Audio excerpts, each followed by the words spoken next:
Hello, kitty girls. I need your help in more way than one. What was meant to be a cute little color analysis actually turned into like a mini life crisis. I think I identified a hidden hater. So sit back, get a snack, use your good eyes and listening ears because I need you to help pick my colors and identify if I'm the problem. This relationship was the result of proximity and pure luck, and this person would never approach me if we weren't put together in the same circumstance. I say all that so you forgive me if I accidentally slip and call this girl my friend, because she's far from that. I believe in benefit of the doubt and blamed a lot of her behavior on her being shy or maybe just socially unaware, but no, this was downright dubious doings. Now, disrespect doesn't come all at once. I feel like boundary bullies is what I call them, but people who push the envelope to see how much you'll tolerate until you finally snap or say something. It was one of those type of situations, and instead of snapping or saying something, I simply removed myself. What you're witnessing is live footage of my last interaction with this person because the actions that they exhibited on that day were just unforgivable. I think the reason this was the last straw for me is because there's no way that this could be perceived as something you possibly do to someone you remotely like. Not to beat around the bush, but it was as simple as not saying bless you when I sneeze, but also as extreme as laughing at my pain when I minorly injured myself. Two very different extremes, but evil nonetheless. And I'm sad that it took someone literally laughing in my face about me being physically hurt for me to realize that being alone might be better than being in bad company. I do feel like desperation exasperated my situation, not only from the aspect of not being able to be alone or needing someone to accompany me, but also from the moral aspect of attempting to give everyone an equal opportunity, so to speak. We are not equal opportunity employers. You get to be picky with your relationships, and not everyone is entitled to your time. I feel like I had to keep giving people chances and, oh, maybe she'll do better. Maybe she didn't mean it, but no, people show you exactly who they are and you should believe them. I feel like the first sign that someone still secretly harbors bad feelings for you is as soon as they think that you guys are on good terms. They can't wait to disclose their disgust to you.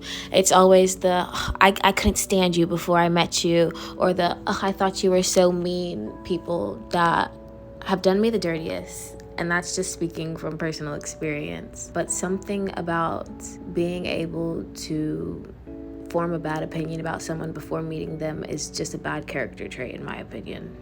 Another red flag is always receiving but never giving. I'm talking about compliments. If you're constantly giving somebody praise and they can't reciprocate, or they can't find a single thing positive to say about you, it's because they don't have anything nice to say. On the opposite end of the spectrum, you have those who don't know how to articulate their praise, and it comes out in this weird form of flattery, which is often outright imitation, bar for bar, word for word. Another thing I noticed is this person would often jump through proverbial hoops in front of other people for their approval, and that sometimes consists of putting you down in front of the other person to make themselves look better. Somehow this shifted from a story time to all the ways that I identify the snakes in the grass, but useful nonetheless. I say all of this, but I also have to take personal accountability, because at the end of the day, people only will go as far as you allow them. I've been saying this an awful lot lately, but you give a mouse a cookie, he's gonna want a glass of milk. You cannot give anybody an inch without willingly being ready for them to take a mile. Encountering the same archetypes over and over again is only a reflection of yourself. So I really need to go in the mirror and do some inner work. After all, everything is ultimately a projection, so what we don't like about other people is just a reflection of what we don't like within ourselves. These are just opportunities to practice building better boundaries and what we are willing to tolerate and what we are not, and how to identify the warning signs. And just don't wait until it's too late. I definitely could have dealt with this situation in a more mature manner, but I don't feel that there was any other way to go about it. I always think of that one tweet that was like, you want me to make friends? The thing that killed Julius Caesar? Because it's so true. practicing vulnerability is a very useful skill, but to a certain extent. I'm not saying to completely cut off the world and become a recluse, but you definitely do need to be more discerning and selective. Part of this process is learning to love to be alone, or just accepting the silence, essentially. Being okay with being bored. This is just a long-winded way of me saying not only are circumstances like these easily identifiable and avoidable, but they are opportunities to learn. That's all life ever is.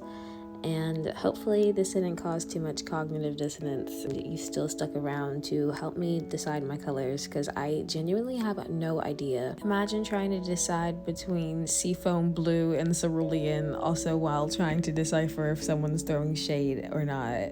Hindsight really is a blessing. I'm just grateful I'm able to look back on the situation without being absolutely bitter. I'm just barely bitter. Am I the asshole?